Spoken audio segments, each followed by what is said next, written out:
رجل مسلم شتم الله تعالى بأقبح وأشنع ما يتصور من الألفاظ والعياذ بالله تعالى، وهو في تمام عقله وإدراكه، لكنه لم يعلم بأن هذا الشتم والسب لربه جل وعلا مخرج له من ملة الإسلام، وإنما كان يظنه من المحرمات دون المكفرات. السؤال بارك الله في علمكم، آمين.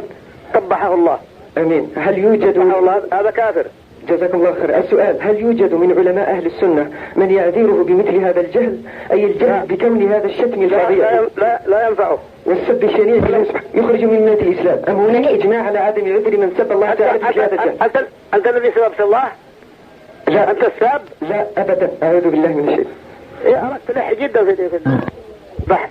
لكن إخوة هنا أشكل عليهم. اليهود يعرفون الله والهنادق والنصارى ويعظمونه. نعم. والسب ينافي هذا التعظيم.